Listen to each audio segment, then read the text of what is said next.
Hello, watchers and listeners. Welcome to another episode of the Author Interview Plunge. This week's guest is Phillip Strang, a native Brit who's lived in Sydney, Australia for the past 40 years and has traveled the globe more than once. Phillip is the author of the DCI Isaac Cook and DI Keith Tremaine thrillers, with a total of 12 books out, and another soon, I believe, and close to 300 reviews on Amazon. Phillip gave me an excerpt from one of his Keith Tremaines, and I'm going to share a little bit. Someone had told Detective Inspector Keith Tremaine that some people were lucky and some weren't. Tremaine knew only one thing. The man lying dead in a pool of blood had qualified on the lucky after winning £68 million as a result of a lottery ticket, although his luck had appeared to have run out. That, folks, is a beautiful opening. We have the main character, who and what he is, what he's dealing with, the problem involved, and his character, all in 2 sweet sentences.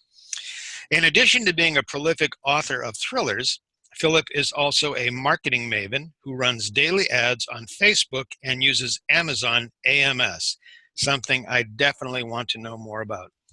Please welcome Phillip Strang. Okay, thank you, Joseph. It's good to be here. Thank you, sir. Let's get right into the questions. You've written thrillers with 2 different characters, a DCI and a DI. For our audience unfamiliar with those titles, could you explain the difference between a DCI and DI and what led you to write thrillers? Okay, well, a DCI is a detective chief inspector and a DI is a detective inspector. They're ranks in the English police force. The DCI is obviously one more senior than the detective inspector. Okay, what led you? Go sorry, ahead. and why did I start writing thrillers? I'm not sure. I think I probably researched the writing market. I felt that it was something I could write, and subsequently I started writing about it. I felt that if I was going to write stories, I should write about places in the world that I know. So I know London well enough, which is where Isaac Cook is based. And then I felt that I'd gone as far as I had gone with Isaac Cook after 6 books, although I'm writing another one about him. Then I started with Keith Tremaine, and I grew up in Salisbury, so I've based Keith Tremaine in Salisbury, although no one ever refers to him as Keith, it's always Tremaine. Okay, so if I understand what you just shared with us, you started writing because you just felt you could write a thriller. Well, initially I started writing because I started writing at the instigation of my wife and daughter, who said, you should write about your travel experiences, because for many years I traveled the world. I became involved in the building of, as they say in America, cell phone networks, the infrastructure behind them. So I went to a lot of strange countries in the world, a lot of beautiful countries, a lot of countries that were no more than war zones. So initially I sat down to write not so much a travel log, but basically a story interwoven around some of the countries I've been to. Well, that quickly transposed into writing thrillers. Now, why did it become thrillers?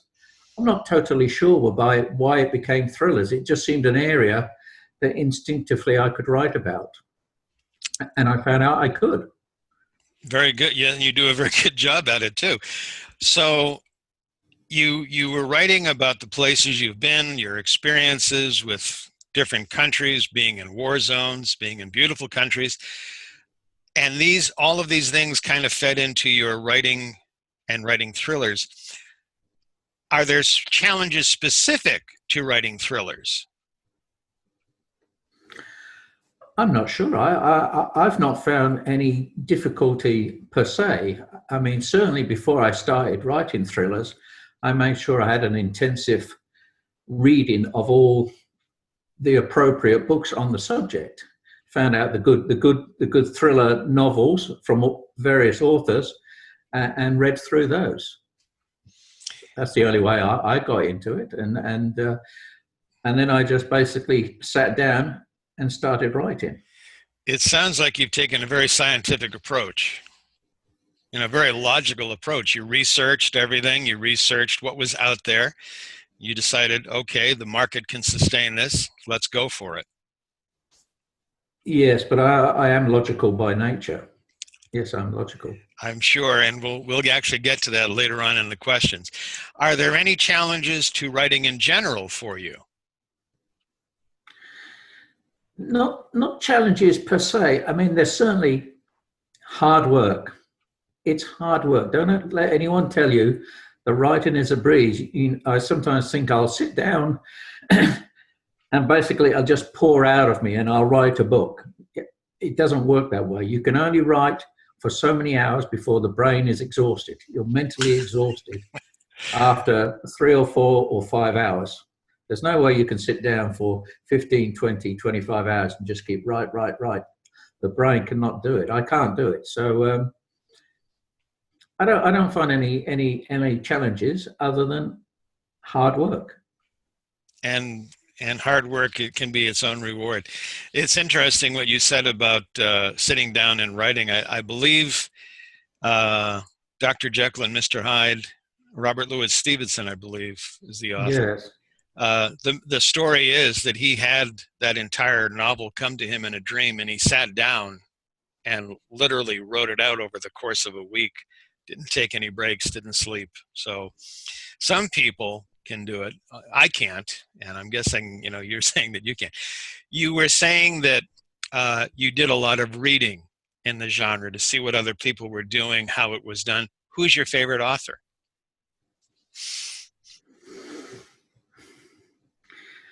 I can't think of modern authors that I would necessarily choose per se. I certainly read as part of my research. Ian Rankin would be one, and then David Baldacci, although he doesn't necessarily write in the same genre. A few people like that. I mean, if I was talking about my favorite authors, I'd pick the ancient Greek classics like Sophocles and Aeschylus and Aristophanes and so on. They were beautiful writers, but of course they didn't write modern thrillers about British detective inspectors, of course. But I can't say per se who is my favorite author, who I would pick up and read.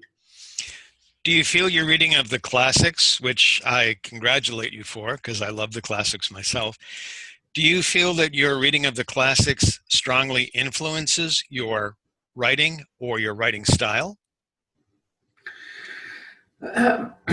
Probably not. I mean, if you read the ancient Greek classics, they're heavy work. They're heavy work.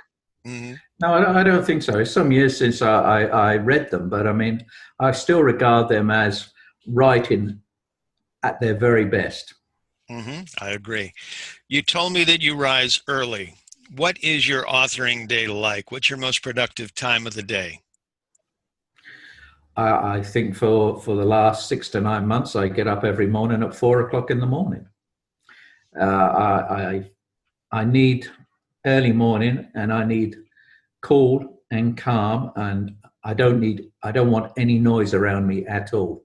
I mean, if I could totally isolate or insulate myself from any external noise, that is what I would do. Okay. And I know by 5 or by 6 or 7, there's going to be a truck in the street picking up. Sorry, I'm picking up bins. I'm not sure if they'd call it a bin in America. Trash cans. Trash cans. Picking up the trash. Yes, that's it. Okay. Where does your inspiration for your characters and plots come from? Probably I'll read a news article, or I'll maybe see something on the television, although I rarely watch television these days. I prefer the internet and writing and reading these days. I'll see a news article about some event somewhere, and it will, over a period of days, somehow mull over in my mind, and then I'll come up with a story. And the story could be located in another place. It could be totally different from the original thought. Mm-hmm. But the book I wrote, Tremaine, about the 68 million pounds, and he ends up dead. And I was just mulling over an idea, and it came to me. I remember reading some time ago about people who'd won a lot of money, who had no experience of money, and how basically within 2 to 3 years they'd blown all that money and they were back to where they were. I mean, Mm-hmm. a lot of people just can't handle that sort of money, and it just gave me an idea, and slowly it came to me. I So, don't. I mean, the process is not totally clear. Somehow, in the brain, these ideas float around for a few days, and then somehow, at some stage, the opening paragraph will come to me, and I'll just write down those few words, even if I don't write the book for sometimes afterwards. But the opening paragraph is there. so, I guess Winters, who won the 68 million pounds in the Tremaine book, he didn't know how to handle it because he died. He just, you wrote that he was kind of a womanizer and a bit of a rouster. So he didn't know how to handle the money. Is that what you're saying? If you get a lot of money, you got to live a different lifestyle? Yes, but I mean, he was just someone who got by, who just Yeah. did a job, and then went out of a night time down the pub and just bought a lottery ticket, and all of a sudden he's not driving a 10-year-old bomb, Mm-hmm. 10-year-old car. He's out buying Ferraris and Bentleys and Yeah. whatever else, as they do. I mean, for myself, if someone said here's 68 million pounds, it wouldn't destroy my life, but it will destroy a lot of people's lives. Yeah. Well, in fact, it make my life quite nice. But It would. Yeah. but And I'll be right there with you. yeah, Um, you wrote him very convincingly. I was amused reading the excerpt you gave me about the Winters character. It was very convincing.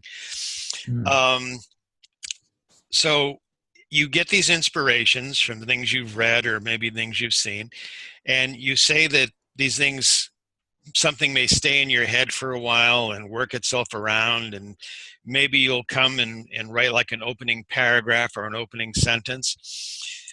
So do stories change from this first inspiration to the final published product? Maybe the person who was a hero is now the anti-hero. Maybe the love interest is no longer the love interest. Do you do a lot of redesigning, let's say, of the novel as you're producing it? definitely, definitely. I mean, I have an opening, and I have most times I have a vague idea of how it's going to end, or a very vague idea as to who are, or who is, or who are the guilty parties, and what ends. But that could change totally. That could Mm-hmm. change totally. I I don't plot. I've tried plotting in the past. I've tried it, but what I normally do is I just start writing, and the characters come into play, and I bullet point as I'm moving forward. I bullet point where I'm going. If an interesting idea comes up, I'll just bullet point it, and I'll go get into it afterwards. But certainly on the previous book, Death and the Assassin's Blade, the characters who ended up as the guilty people in the end were never meant to be the guilty people in the end, and those who ultimately were the people in the Death and the Lucky Man, which is the Winters book you just mentioned. They were not the people who were meant to be the murderers in the end. I had two other people lined up for them. But I thought as I was moving forwards to that, it became predictable. Uh-huh. You could see where it was ending. I had two characters who were obviously the guilty party, but in the end, they were not the killers. Okay, no I mean, spoilers. they were bad people as well, but Uh-huh. yes, the ending changed totally within the last couple of paragraphs. So if someone says to me, "Oh, I figured that out halfway through the book," well, you're one step ahead of me because I didn't know that. do do you okay, so you get these ideas. They work themselves out in your head. You sit down and things change as you go. Do the stories flow out of you? You mentioned that you were doing, have a good point, something there, and you don't plot. So when you're sitting down those 3 or 4 hours out of the day that you're writing, does the story just flow out of you until the brain has gone dry, so to speak? Or are you actively, this sentence, oh, I gotta put this here. Oh no, this has to happen over here. I think for probably the first 20 or 30,000 words, the characters and the story are forming themselves. When I get to about the halfway mark of the book, when everyone's in play, and then I've slowly got to try and bring it all together towards a conclusion, I find during that period can be difficult to keep writing. That period becomes difficult because somehow I've got to go from thinking about all the people and all the various scenes and so on to somehow bringing this together. It gets difficult for a little while, but then I'll get over it, and then it'll slowly move forward to conclusion. But no, it's not a case of sitting down and just write, and it pours out of me for 4 to 5 hours. I wish it would, but it doesn't. It doesn't. Okay, you just touched on what might be called a form of writer's block. So what do you do when you're having writer's block? Do you ever have writer's block? Not as such. Not as such. I don't think so. I think I can think about it for a little while, but I'll keep writing. And I think what's important is not to sit there and say, I don't have the inspiration today, or I don't feel like it today, and I'll do it tomorrow. You can't do that. You must get up and you must write.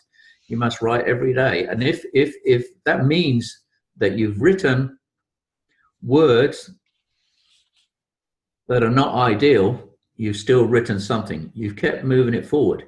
If you wait for the ideal moment, it won't come. Some days I'll sit down at the keyboard and I'll rattle out 2,000 or 3,000 words in a flash. Other days I'll struggle to do the 1,000, but I'll still go for my daily target. I'll still keep going. And it's strange because often when I get into the editing stage, and I believe strongly in voracious editing, cutting out the superfluous, that a lot of the words I had put down during that bad writing period that I saw as a bad writing period were not too bad at all. Once you've dealt with the editing, you tighten it up with the editing. But you must write. You must work through it, whatever happens. Amen. I strongly agree. What emotions are the most challenging for you to write about? I'm not sure I have any difficulty with any of the emotions, really. I just continue to write. I just continue to write.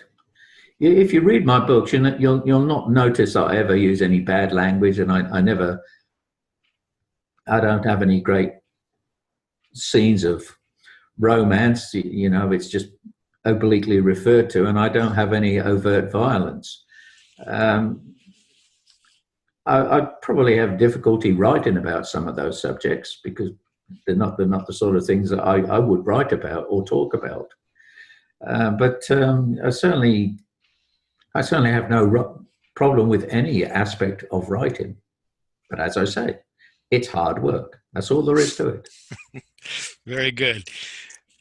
Going back to some things we mentioned earlier, you have a background in engineering and you're writing thrillers, crime-solving books. I would think that such books require a definite logic flow, a step-by-step process for solving the crime. Has your background in engineering and in sciences, obviously you did all that research, you went and looked at the books in the field, so you have the engineering, anchors inside of you. Has your background helped you in your writing? Probably. I mean, the logic of the work, engineering work that I've done for a long period of time, that's, excuse me, I'll just take a drink here. Please do.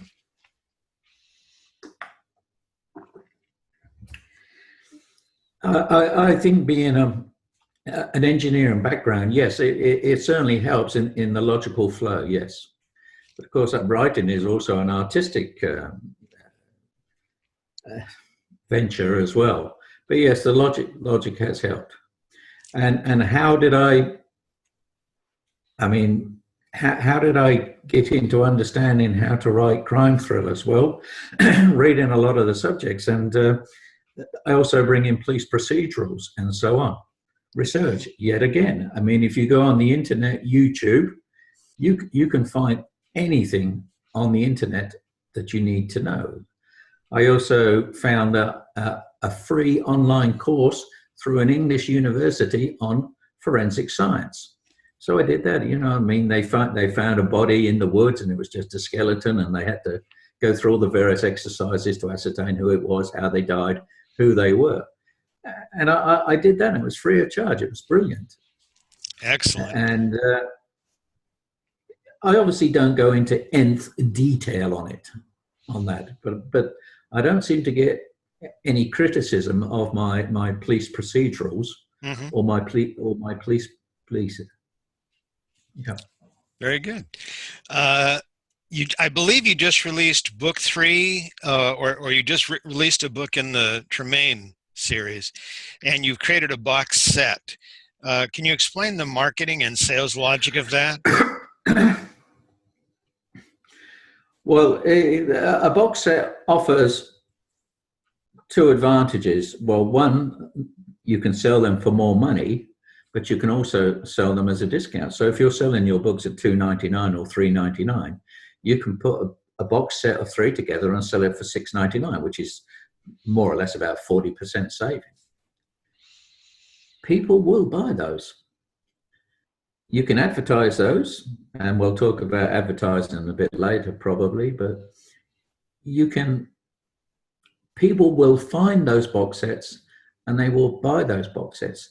Now, my best sale in the recent month or so is I put all 6 of the Isaac Cook series together as a box set at $9.99, and I make more money off those without advertising than I do the other books because of the profit margin. You sell one book on Amazon for $9.99, you as the author get back close to $7. So it makes a difference. So if you sell one of those, it's the same as selling 3 of the others, which has worked fine. Excellent. You're talking about... you need series. You must have series. People will read the series, and I find it surprising that people will send me emails or offer a comment on one of my books saying, I've read the full series. I mean, it's quite gratifying, really. That yes. I sit here doing this, and people actually sit there and read them. I write them, but I can't be objective. To me, I've written an essay, really. I can't warm to them in the way that other people seem to. And I got to tell you, the smile on your face as you're telling us this is wonderful. Obviously, it's a point of joy for you. So congratulations. You're talking, when you're saying box sets, you're talking about ebooks, right? You're not talking about physical paperbacks. Or do you offer box sets of physical paperbacks? I ensure that I do paperbacks on all of the books, but I'll do it through the Amazon Create space, which is brilliant. It being basically, apart from the work of setting it up, it doesn't cost you anything until there's a sale. You can do a box set of 3 books, although you'll need to make it slightly larger, 6x9. I certainly couldn't make a box set of the 6 books because it's just too big. I mean, it'll just be too thick. It doesn't work. But certainly the 3 books, I do make them as a paperback. And so you put those 3 books into one binding, or do you have 3 separate bindings as paperbacks? I can put the 3 into one binding. Oh, okay. All right. But I mean, I've put them into one binding, but it's normally my books are 5.5 times 8.5 inches.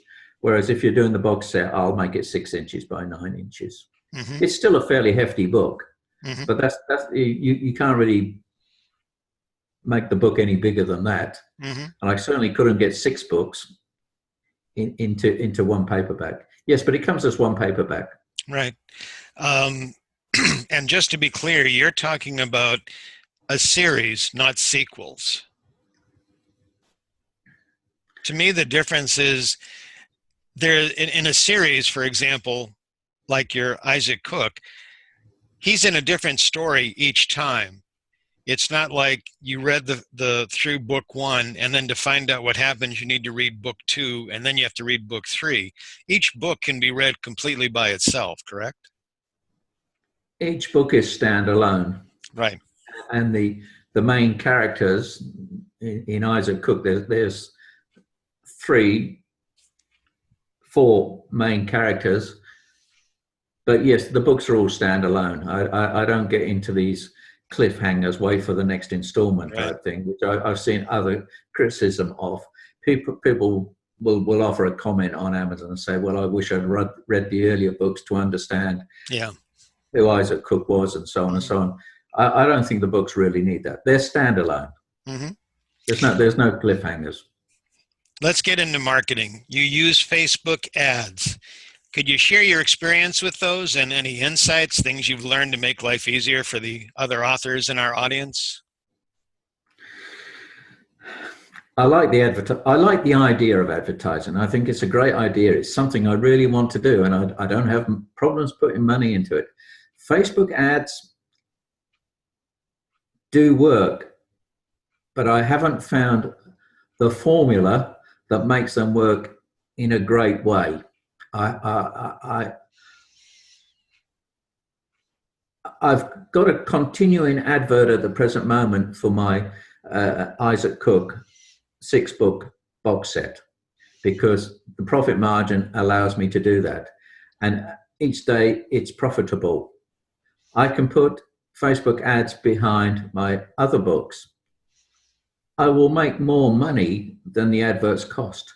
But how much money those adverts gave me, I'm not sure. People will say, you've got to try A/B testing, you've got to change the wording, you've got to change the image, you've got to do this and you've got to do that. And all of a sudden you'll hit the formula, and then you can scale up from $5 a day advertising to $50 to $500, and so on and so on. There's a lot of people out there, the vast majority who will tell you this, who haven't got a clue what they're talking about. Well, they'll sell you something, but they haven't got a clue. But there are some others who I do recognize that they're talking about, but I have not found the way to do that. I may raise my advertising up from $5 to $20 and believe that I'm getting a result on it. But beyond that, I haven't had the success that I would like to have. Not at this point in time, anyway. Okay. And I think Facebook advertising, like anything, is recognition. If people see a Facebook advert and they say Phillip Strang and they say, oh yeah, I know him. Well, they don't know me at this point in time. But if Lee Child or Le Carre or someone else put an advert, they'd recognize the name. Mm-hmm. So there is a degree of, you need name recognition as well to go with the adverts. Mm-hmm. Okay. How about Amazon AMS? Again, any experiences, insights that you can share with other authors in our audience? I find them frustrating.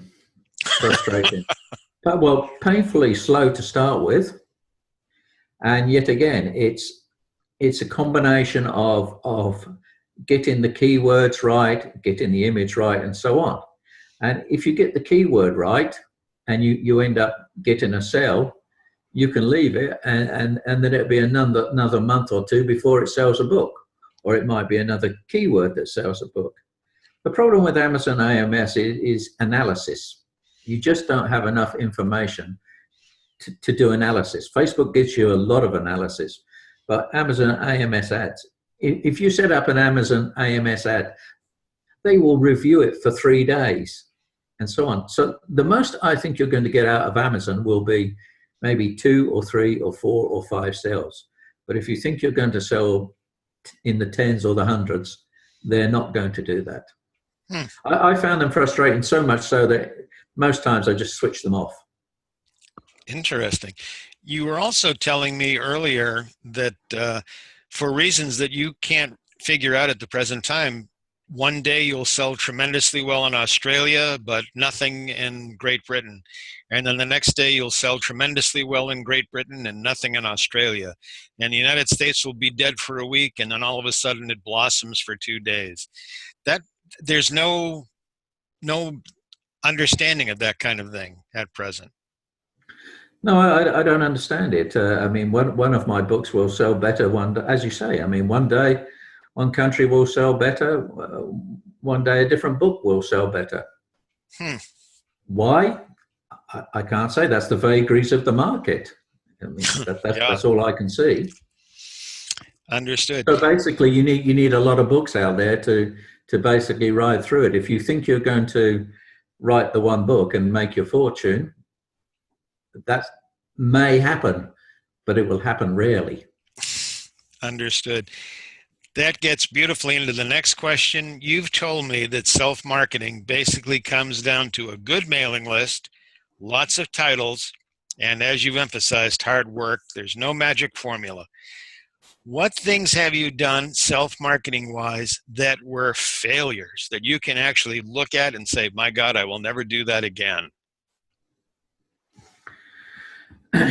Well, I think that self-marketing, I've only really worked around Facebook and Amazon ads as such.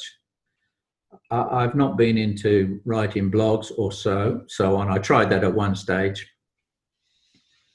The point is, you can spread yourself too thin on marketing instead of writing.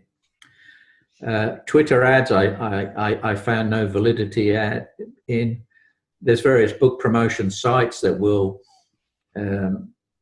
send your book out to their mailing list for $20 to $50 or whatever else. I found that very little of those have any validity as well. You may get some success, and I still keep looking at them occasionally and still running adverts, but I don't see the success with them. The only thing I did was earlier in the year, I had a number of books out there, and I really dived into the whole strategy of keywords, images, analysis, and so on. And I spent more time doing that than writing, and that was a wrong decision. I mean, I even analyzed the optimum time to place an advert on Facebook. You can get all this analysis. You can see when people clicked, and I could tell you that between 4:30 and 5:30 on a Friday afternoon in America, people will click more than another time. And try and structure my adverts to that time. It doesn't work, because the moment you start putting on a time schedule, the price of the clicks go up. This is a problem. This idea that somehow you've picked the magic time and the prices go down, it doesn't happen. It doesn't happen. So I just run the ads continuously now. I don't do any more than that. And I don't think you need to get yourself way too much down on click costs. Don't think you're going to get a click cost on Facebook for 5 or 6 cents, because you're not. You'll be paying 25 to 35 cents for a click on Facebook ads. That's the best you're going to do. Mm-hmm. Okay. Just look at the results, basically. Very good. But don't labor too much with Pinterest and Instagram and blogging. And books are what people want to sell, but a mailing list is the most important component, and that's hard to get. Hard to get. You can place a lead gen advert on Facebook, which basically means people don't have to enter their email address. A lead gen for a free book, that works well, but you'll pay 45 to 50 cents for every one of those lead gen adverts. If you want to build up a mailing list, instant freebie, it's called. People can find it online, instant freebie. When I first went with instant freebie, basically they set up a group of people who offer a free book and so on. You know, pick this book. The first week I ran it, I was picking up like 500-600 email addresses a day. But now, because I've been doing it for several months, it's down to like 10, 15. Because I don't want to put another book up there because I'll only get the same people clicking again. I need fresh email addresses. So, I mean, over a period of a few months, I built my mailing list up from 1,000 up to about 5,000. Very good. Instant freebie. I got to remember that, and I'll put it at the bottom of your interview so other people can find it. Here's our last question, sir. What question do you wish that someone would ask about you or your book, but nobody has? I'm not sure what the answer is, actually. I'm just not sure. You know, I basically don't really talk to people very much about my books as such. As a writer, I tend to be solitary most of the time. I mean, I'm mostly here with myself and just peace and quiet. So I'm not sure that anyone's asked me any questions that I wish they'd asked. Okay. I don't think I can give you a definitive answer to that. Fair enough. That's it for this interview, sir. I thank you so much, everyone. Phillip Strang, the author of the Keith Tremaine, DI, which is Detective Inspector, correct? And DCI, correct. Isaac Cook, Detective Chief Inspector. Correct. And I find that most of my people who read my books are Americans. So that, I mean, they must have had I believe everyone watches Midsummer Murders and that in America. Yes. So people understand the idea of the British police force. Very good.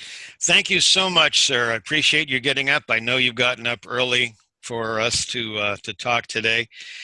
Please keep on writing. I do enjoy reading your material. So thank you again. Have a great day. Bye-bye. Thanks very much, Joseph. Thank you.